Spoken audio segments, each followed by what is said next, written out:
Kejaksaan Agung kembali menetapkan satu tersangka baru dalam perkara dugaan korupsi tata kelola program makan bergizi gratis. Tersangka berinisial AYS ini merupakan pihak swasta yang diminta ex-wakil Kepala BGN Sony Sonjaya untuk mencari mitra pelaksana program MBG. Penyidik memberi sinyal akan mengusut nama-nama lain yang diduga terlibat. Bahwa Saudara SS melawan hukum memberikan akses kepada AYS untuk melakukan intervensi kepada tim verifikator mitra MBG sehingga dapat mengetahui titik-titik dapur yang kosong dan mengatur sedemikian rupa calon SPPG yang mendaftar pada portal mitra MBG yang semula telah disetujui kemudian menjadi dibatalkan status pendaftarannya. Apabila ada orang-orang yang melakukan atau dapat dimintai pertanggungjawaban, selama ada alat buktinya pasti akan kita proses.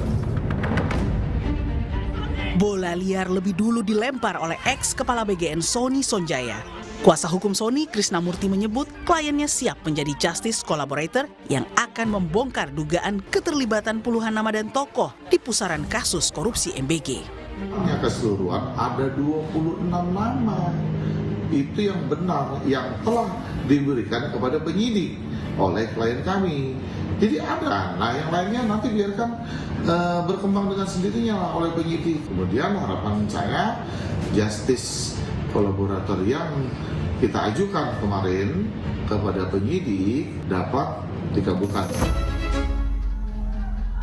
Nyanyian Sony Sonjaya pun menggelinding bak bola liar. Sejumlah pihak ramai-ramai membantah, menganggapnya sebagai fitnah.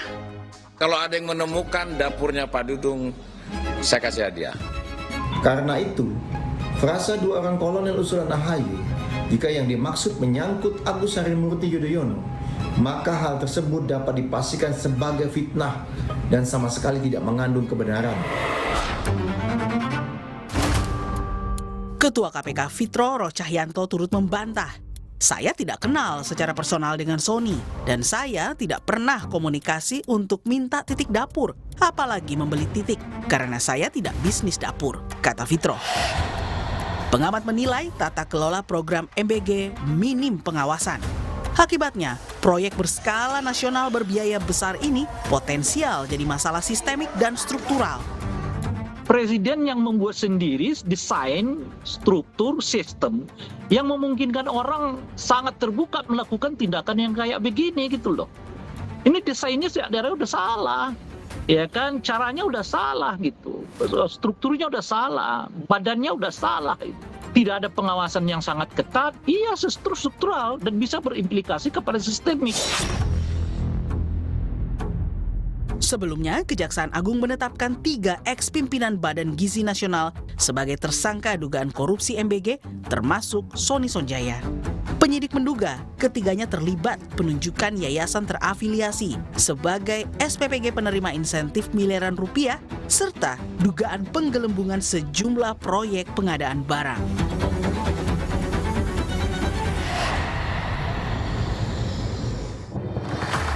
Halo, selamat malam saudara. Bola liar kembali menggelinding ke hadapan Anda. Nyanyian ex-wakil Ketua Badan Gizi Nasional Sony Sonjaya menyeret puluhan nama dan tokoh nasional ke pusaran kasus korupsi MBG. Mengajukan diri sebagai justice collaborator, Sony bertekad buka-bukaan membongkar keterlibatan pihak lain yang punya peran lebih besar. Apakah mereka yang masuk daftar nyanyian Sony terlibat korupsi jatah SPPG? Belum jelas benar, masih samar. Yang jelas, sebagian tokoh sudah membantah baik terlibat, mengenal, maupun berhubungan dengan Sony. Sebagian juga mengaku tak punya bisnis dapur. Lalu apa dasar Sony Sonjaya menyeret puluhan tokoh ke dalam pusaran kasus MBG? Apakah Sony layak berstatus justice collaborator untuk membongkar peran pihak lain yang punya peran lebih besar? Apakah penegak hukum berani menindaklanjuti nyanyian Sony? Saudara, inilah Bola Liar bersama saya, My Sister Tarigan. Untuk membahasnya sudah hadir sejumlah narasumber di studio. Saya menyapa Krisnamurti, kuasa hukum Sony Sonjaya. Selamat malam. Malam, Mbak. Jasman Panjaitan, Kapuspenkum Kejagung 2009-2010. Selamat malam Pak Jasman. Muhammad Guntur Romli, politisi PDI Perjuangan. Selamat malam Pak Guntur. Kamru Samad, anggota Komisi 9 DPR, fraksi Partai Gerindra. Selamat malam. Selamat malam. Irma Suryani Caniago, anggota Komisi 9 DPR fraksi Partai Nasdem. Selamat malam, Bu Irma. Boyamin Saiman, koordinator Maki. Selamat malam, Pak Boyamin. Di studio juga hadir Bang Ray Rangkuti, Direktur Eksekutif Lingkar Madani. Halo Bang. Halo, selamat malam. Selamat malam. Dan saudara, tadi kami juga mengundang Ahmad Khairul Umam, Kepala Badan Riset dan Inovasi Strategis Partai Demokrat. Kita akan tunggu kehadirannya. Namun sebelumnya ada informasi terbaru terkait update kasus korupsi MBG. Kejagung kembali menetapkan tersangka baru. Peran tersangka baru dari pihak swasta ini adalah penyedia motor listrik yang dibeli BGN. Berikut pernyataan dari Kejagung. Bahwa setelah melalui serangkaian pemeriksaan saudara AM sebagai saksi dan berdasarkan 2 alat bukti yang cukup, maka tim penyidik menetapkan saudara AM selaku komisaris PT IAT sebagai tersangka dalam perkara penyidikan dugaan tindak pidana korupsi tata kelola MBG pada BGN tahun 2025 sampai dengan tahun 2026 yang merupakan penyedia sepeda motor listrik. Dan saudara, sepanjang hari ini mahasiswa dari berbagai kampus menggelar unjuk rasa menolak kenaikan harga BBM dan program MBG. Kita pantau demonstrasi di kawasan Sudirman. Sudah ada jurnalis Kompas TV Renata Panggalo. Renata, Anda bisa laporkan bagaimana kondisi yang ada saat ini? Apakah jumlah mahasiswa yang berada di lapangan semakin banyak atau sudah ada tanda-tanda akan membubarkan diri? Baik, sayang sekali memang ini koneksi sepertinya lumayan terganggu dan saya kurang bisa mendengar suara dan pertanyaan Anda dengan baik. Namun kalau yang bisa saya gambarkan, situasi terkini di Jalan Sudirman, blokade kepolisian ini nampaknya sangat maju. Jadi mahasiswa ini sudah mulai membubarkan diri, mundur dari titik yang semula, tapi masih tetap berada di Jalan Sudirman. Nampaknya kepolisian ini juga sudah akan mulai melakukan normalisasi jalan, mahasiswa dan juga saudara, karena kalau yang bisa kami jelaskan, kami ini merupakan jalan Sudirman yang mengarah ke Bundaran HI. Belum ada banyak kendaraan yang melalui ruas jalan ini, tetapi di ruas jalan yang mengarah ke Semanggi ini nampaknya situasi lalu lintas sudah kembali normal. Jadi kalau bisa saya simpulkan di sini, memang saat ini juga sudah mulai membubarkan diri, dan nampaknya kalau mahasiswa yang menggunakan alma mater juga sudah tidak nampak hadir di sini, dan ini didominasi masa aksinya oleh warga yang berkumpul bersama-sama untuk mengutarakan pendapat dan juga tuntutan-tuntutan. Kalau yang bisa kami rangkum memang dari mahasiswa ini juga sudah menyatakan begitu ya, tuntutannya ada sekiranya 5. Yang pertama adalah menghentikan pemborosan anggaran pendapatan dan belanja negara, kemudian menurunkan harga kebutuhan pokok dan bahan bakar minyak. Yang ketiga, menghentikan program makan bergizi gratis dan pembangunan koperasi desa merah putih. Yang keempat, menghentikan militerisme di ranah sipil. Dan yang kelima, mendesak Presiden Prabowo Subianto mengakui kesalahan pemerintah dan berhenti mengelak. Kalau yang kami tanyakan kepada mahasiswa, tapi memang tuntutannya ini adalah perbaikan ekonomi yang bisa nyata terlihat juga dari tuntutan-tuntutan bahwa yang dikritisi di poin pertama adalah pemborosan APBN. Dan tentunya juga kalau yang kita lihat sesuai dengan tema yang dibawakan juga Bola Liar pada malam ini, makan bergizi gratis ini juga menjadi salah satu bagian dari tuntutan unsur mahasiswa, yang dimana mahasiswa ini meminta agar. Baik, terima kasih Renata atas laporan Anda. Kami sudah menangkap. Selamat kembali bertugas. Ada 5 tuntutan mahasiswa hari ini, mulai dari mereka meminta anggaran jangan dibuang-buang, lalu kemudian termasuk menolak program MBG untuk dilanjutkan. Jadi ini berkaitan dengan tema kita malam ini, Mas Krisna. Pak Sony mengajukan justice collaborator. Ini bentuk dari menghindari hukuman berat atau memang MBG jadi bancakan? Saya perlu jelaskan bahwa klien saya tidak mau menghindar permasalahan hukumnya. Lalu justice collaborator ini kan juga bukan barang sesuatu yang baru. Ini kan juga sudah diatur oleh undang-undang. Artinya tinggal bagaimana kemauan daripada klien, ya kan, untuk mengungkap peristiwa ini menjadi terang benderang, lalu kita sebagai kuasa hukum mengedukasi apa sih yang didapatkan dari justice kolaborator itu. Lah kebetulan klien kami memang berkeinginan mengungkap peristiwa justice kolaborator sehingga disebutkan justice. Nah ketika saya tanya, ya kan, apa sih yang menjadi pertimbangan abang ini untuk melakukan justice? Karena dia bilang, saya melakukan ini atas atensi. Siapa yang mengatensi? Kan itu masalahnya. Siapa yang atensi? Coba ini ada kertas, sebutkan nama-nama itu. Ditulislah nama-nama itu. Ya kan? Ini yang melakukan atensi ke saya. Lalu ada juga yang kepala badan datang ke saya.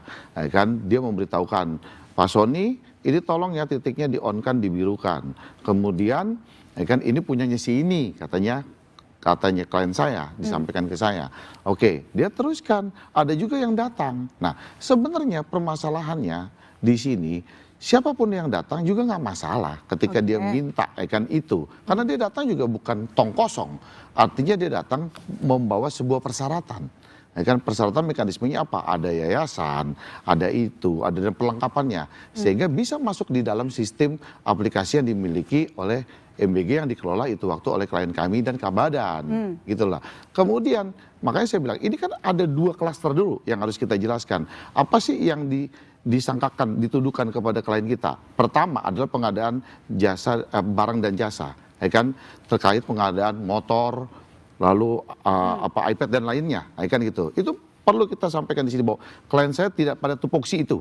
Klien saya kan tidak pada PPK itu. Nah lalu yang kedua yang disangkakan adalah terkait penyalahgunaan titik dapur-dapur itu. Kan titik-titik dapur itu. Nah masalahnya setelah titik-titik itu diberikan, lalu kan dikelola, kan ini kan klien saya adalah pemberi manfaat, kan memberi manfaat. Lalu kan yayasan ini sebagai pengelola penerima manfaat, kan yang untuk disalurkan. Kemudian setelah ini diberikan titik-titik itu, kan kepada mereka, lalu apa mereka kelola, lalu ataukah mereka transaksi jual belikan. Nah ini udah bukan lagi pengawasan daripada klien saya. Lah disitulah klien saya bilang ini nggak adil. Kenapa semua dituduhkan ke saya seolah-olah saya yang membuat yayasan, saya yang menjual belikan titik. Nah kan artinya bahwa penyidikan korupsi itu kan harus dari hulu ke hilir. Nah, pertanyaan kita nggak boleh tebang pilih. Nah kalau mau buka semuanya. Pak Sony tidak mau jadi dikorbankan. Ya buka semuanya. Nah yang didapatkan ini semua. Artinya.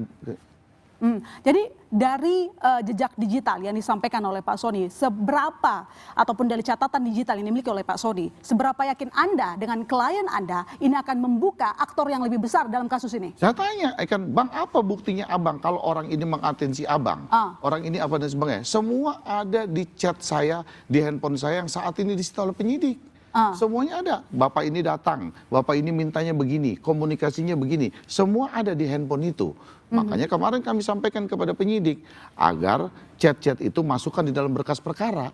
Semua supaya terbongkar gitu loh. Artinya supaya tahu jelas. Nah kalau penyidik mau tahu penyalahgunaan kan bagaimana jual beli titik, makanya panggil semua. Kita udah sebut. Justru kalau tidak dipanggil ini jadi masalah. Oke, nanti saya lanjut lagi ke Anda. Saya coba ke Ibu Irma. Sempat viral nama-nama mereka yang disebutkan oleh Pak Sony katanya terlibat dalam dugaan kasus korupsi MBG. Nama Ibu Irma ada di sana. Anda merespon itu bagaimana? Benar Anda punya dapur? Ya chat aja, lihat chatnya. Ada nggak di yayasan-yayasan yang dituduhkan misalnya kepada saya, lihat aja. Ada nggak nama saya? Kan seperti itu. DPR sebetulnya karena BG ini adalah mitra kerja ya, mitra kerja dari Komisi 9, tentu kami selalu ada komunikasi baik kepada kepala badan ya maupun beberapa elit di BGN. Tapi saya pribadi tuh kalau ngechat Pak Sony itu bisa dihitung sama jari lah ya, karena saya nggak terlalu kenal dengan beliau, ya kenal tapi tidak terlalu akrab ya, terlalu dekat gitu. Jadi kami itu di Komisi 9 hanya menyampaikan aspirasi masyarakat dan itu menjadi tugas kami. Ya, tugas kami di DPR itu menyampaikan aspirasi masyarakat kepada mitra kerja untuk bisa ditindaklanjuti. Jadi Anda merasa difitnah, Ibu? Ya kalau nggak difitnah diapain lagi? Karena begini. di situ disebut di 22 kalau nggak salah ya, 26 seluruh kapoksi. Kalau kapoksi kan termasuk saya di dalamnya. Tapi ada nama saya lagi, Irma Suryani Caniago. Yang tulisannya juga salah. Saya di Komisi 6. Ada juga saya di Komisi 9. Ya untuk apa saya tanggepin? Gitu. Jadi saya berpikir bahwa kalau BGN membuka ruang kepada seluruh masyarakat Indonesia, publik untuk bisa join di MBG, ya kenapa ribut soal-soal seperti ini gitu ya. Kan kita juga tahu Polri juga punya 1.500, TNI juga punya, kemudian seluruh yayasan juga punya. Yang namanya pesantren dan lain sebagainya juga punya.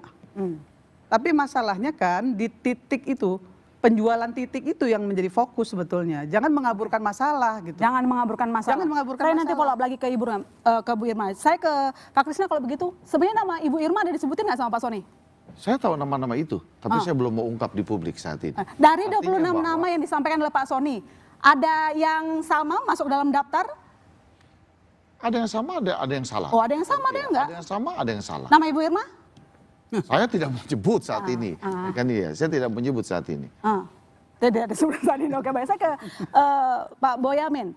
Anda sendiri melaporkan ada eselon 2 ya? Eselon 2, eselon 1 dapatkan punya dapur begitu. Nah, terkait dengan kasus yang ini dulu, yang ini. Pendapat Anda gimana? Kok bisa ini tiba-tiba rame nama-namanya, rame orang-orang punya nama besar begitu? Ya gampang aja, nama itu sudah sebagian dibocorkan oleh Pak Krisna ke saya. Saya akan mengawalnya. Nanti kalau tidak diproses, tidak diungkap, saya gugat pra peradilan supaya terbuka. Kan keahlian saya di situ. Saya pernah mengajukan gugatan pra peradilan itu untuk membuka transkrip orang yang melakukan korupsi sampai 400 halaman, sehingga gugatan saya tebal begini gitu.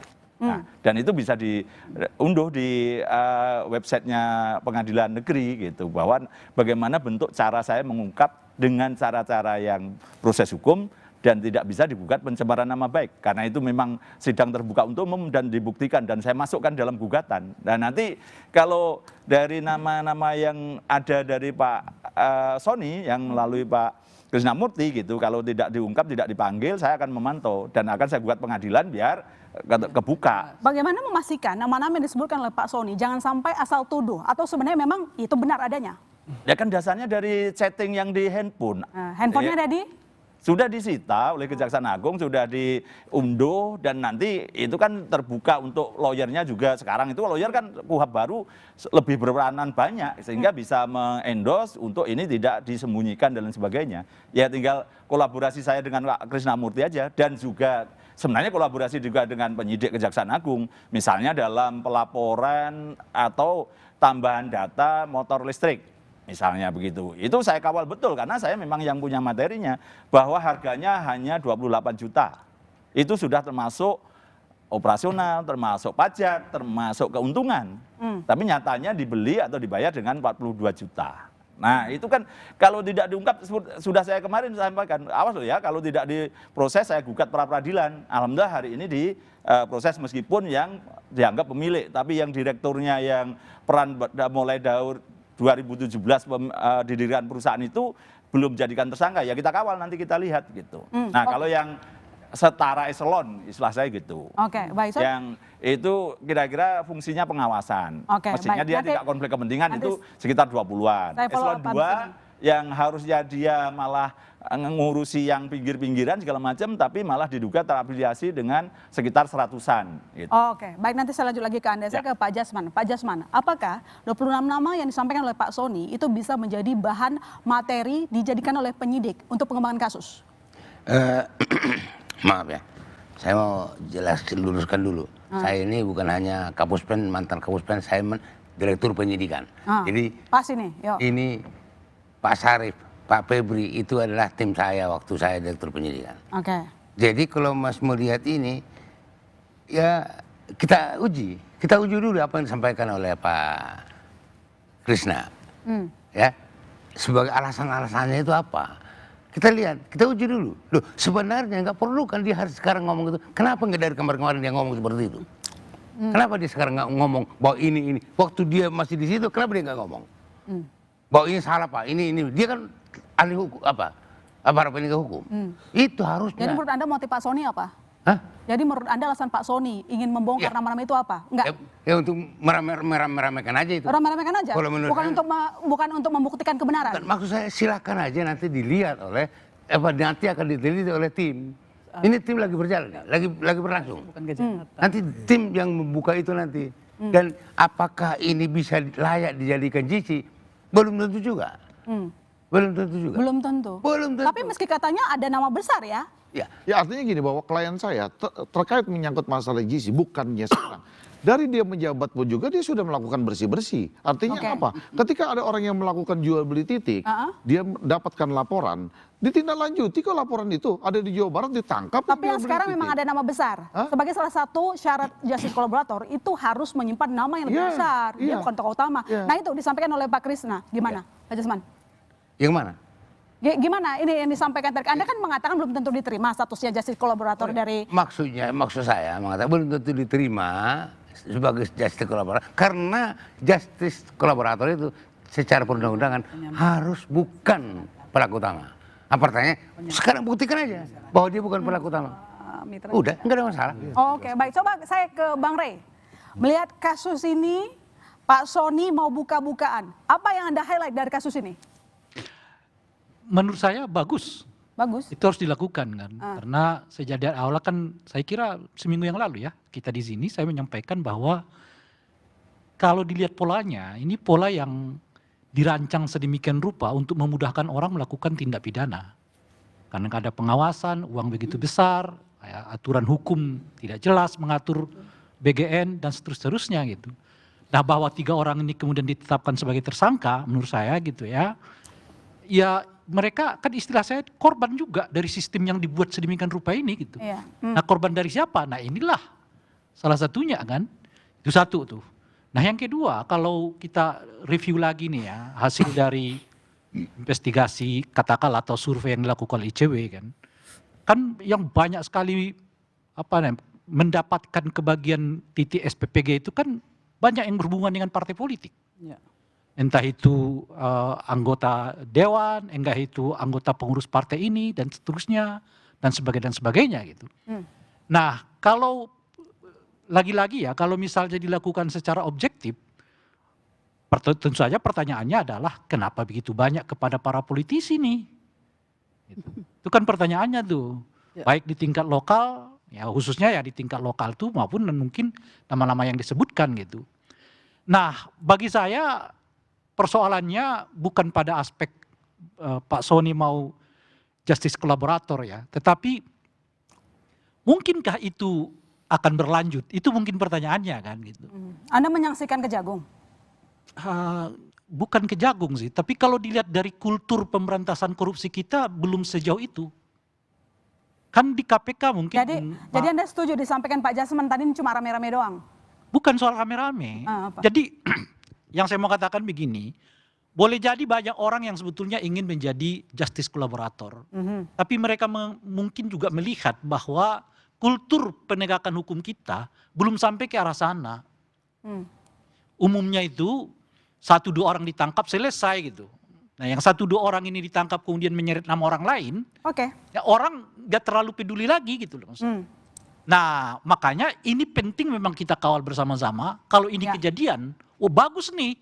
Sebab kalau kita review nih, yang bahkan justice collaborator di KPK sekalipun, saya kira hanya 2-3 kasus yang berlanjut. Di luar itu relatif nggak berjalan. Jadi kita mungkin berikutnya nanti akan membahas apakah Sony memenuhi syarat sebagai justice collaborator. Nanti dijawab, kami segera kembali saudara, tetap di Bola Liar.